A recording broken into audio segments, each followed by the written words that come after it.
In 1959, an engineer named Simcha Blass was walking through the Negev Desert in southern Israel. He noticed something strange. In the middle of dry, cracked, barren ground, one tree was enormous. Healthy. Thriving. Towering above everything around it. He looked carefully at the soil. He followed the roots. And eventually, he found it. A tiny crack in a buried pipe. Water, just a slow, steady drip, had been leaking underground for years. The tree had been silently drinking from that invisible supply. And then he thought, what if we could do this deliberately? What if instead of flooding fields with water from above, we delivered water directly to roots, drop by drop, exactly where it's needed, nothing wasted? That moment, one man, one tree, one cracked pipe in the Israeli desert, gave birth to drip irrigation. A technology that has since transformed agriculture across more than 110 countries. A technology that today saves more water than any other farming innovation in human history. This is the story of how one of the world's driest countries became one of its greatest agricultural innovators. To understand what Israel achieved, you need to understand what it started with. When Israel was established in 1948, the country faced an agricultural situation that most nations would consider hopeless.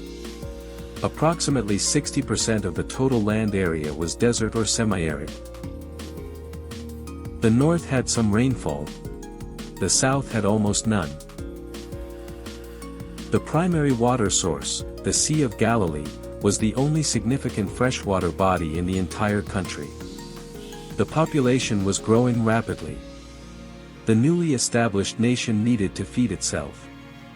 But the land, frankly, did not cooperate. The Mediterranean coast had some fertile soil. But moving south, into the Negev, which makes up roughly half of Israel's land area, the terrain turned to dust. Hot, dry, cracked earth where almost nothing grew naturally. Israel's founding generation made a decision that would shape the country's entire agricultural identity. They would not wait for better land. They would not import all their food. They would not accept desert as a permanent reality. They would transform it. Simcha Blass spent years after that desert walk developing a practical system based on what the cracked pipe had shown him. The core insight was almost revolutionary in its simplicity. Traditional irrigation floods or sprays water over crops. Most of that water never reaches plant roots.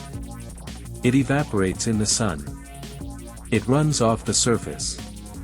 It sinks past roots into deep ground where plants can't access it. In a hot, dry climate, traditional irrigation wastes the majority of the water applied. But what if you buried tubes in the soil, right next to plant roots, and delivered water drop by drop, at exactly the rate plants could absorb? The plants would get exactly what they need. Almost nothing would be wasted. And you could do it in desert conditions where traditional irrigation would fail entirely, because there simply isn't enough water to afford the losses. In 1965, Blass partnered with Kibbutz Hatzarim, an agricultural collective in the Negev Desert, to commercialize this idea. Together, they founded Netafim, the world's first drip irrigation company. The early results were astonishing. Fields that had produced almost nothing began yielding crops. Water usage dropped by 30 to 50% compared to traditional irrigation methods. Crops grew faster, healthier, and more consistently, because they received water exactly when and where they needed it, rather than in irregular floods. Word spread, first across Israel, then internationally. By the 1970s and 80s, Netafim was exporting drip irrigation systems across the Middle East, Europe, and into developing markets in Asia and Africa. Today, Netafim operates in 110 countries. It has irrigated over 10 million hectares of farmland worldwide. Annual revenue exceeds $1 billion. The technology Blass developed from watching one tree drink from a cracked pipe is now used on every continent on Earth, making food production possible in conditions where it previously could not exist. Drip irrigation didn't just allow Israel to farm the Negev. It allowed Israeli farmers to develop some of the world's most recognized and sought-after agricultural products. Take the cherry tomato. The cherry tomato, as the world knows it today, the small, sweet, precisely flavored fruit in every salad, on every plate, was developed in Israel.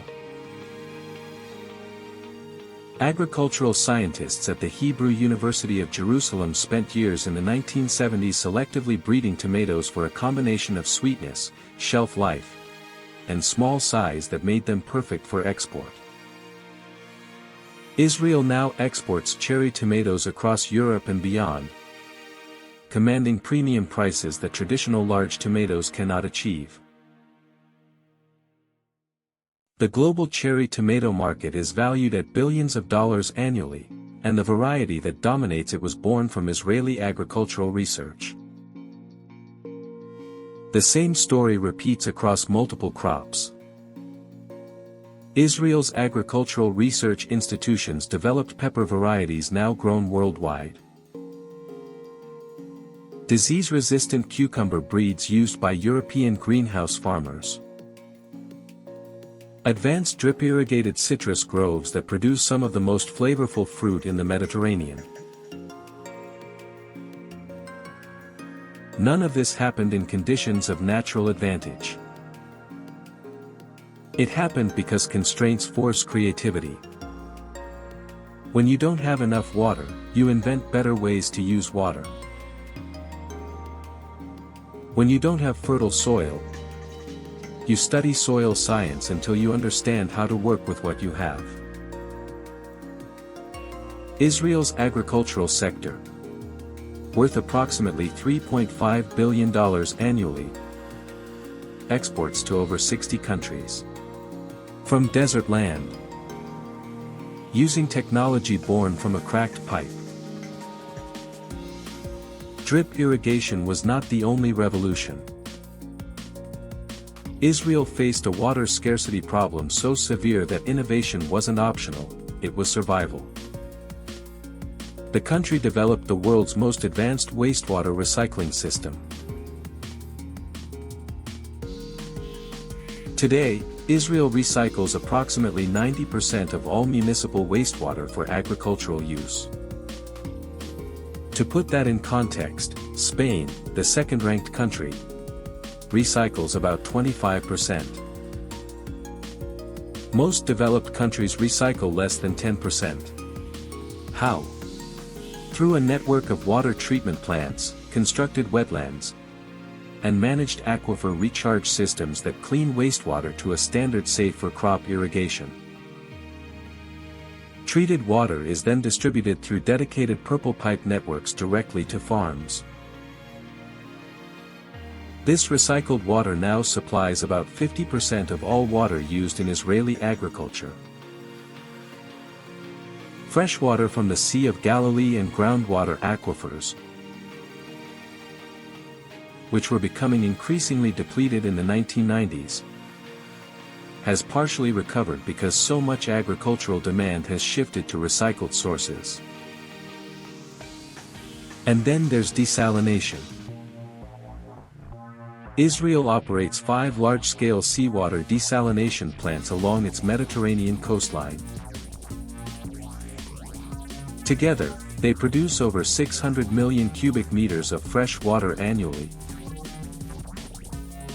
enough to supply approximately 70% of Israel's municipal drinking water needs. This desalination capacity means Israel has effectively decoupled its drinking water supply from rainfall. In a country where annual rainfall is low and declining with climate change, this is not a minor technological achievement. It is national survival infrastructure. The combination, drip irrigation, wastewater recycling, and desalination, has made Israel one of the few countries in the world to have more water available today than it did 30 years ago, despite population growth and declining rainfall. Israel's most important export from all of this is not tomatoes or flowers or citrus. It is knowledge. Through government development programs and private companies, Israel actively exports its agricultural technology and expertise to countries across Africa, Asia, and Latin America. The Israeli Development Agency Mashav has trained over 270,000 agricultural professionals from developing countries in Israeli farming techniques, particularly in water-efficient irrigation, greenhouse management, and post-harvest handling.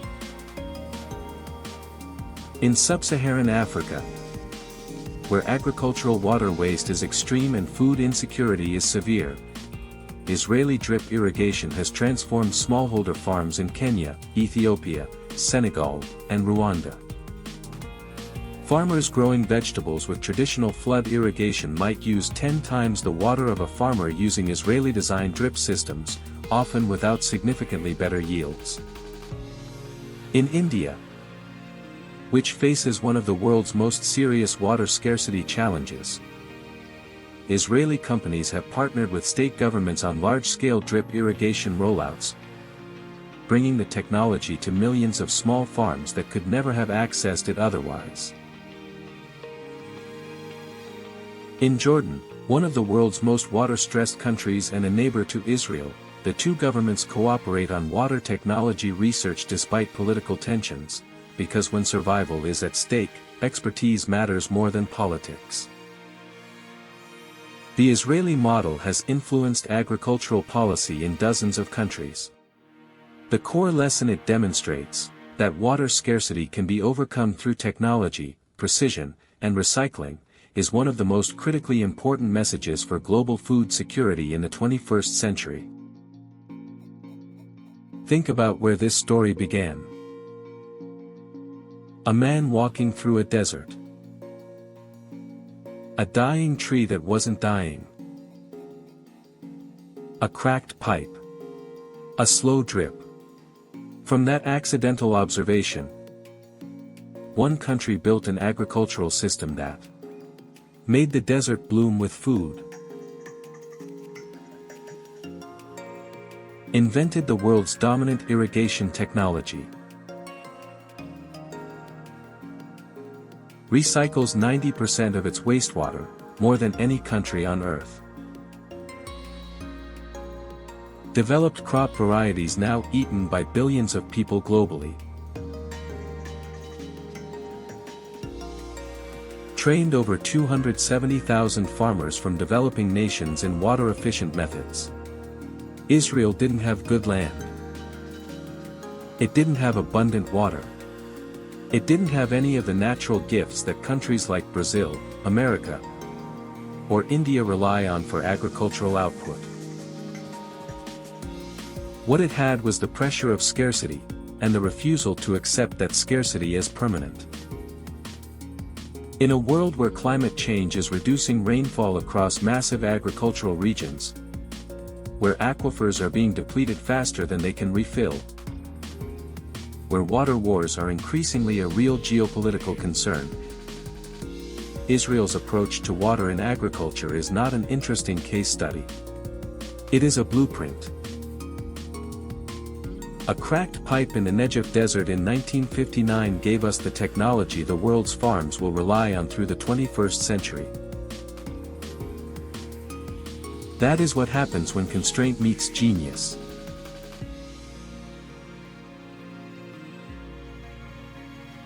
If today's video changed how you see the relationship between water and food,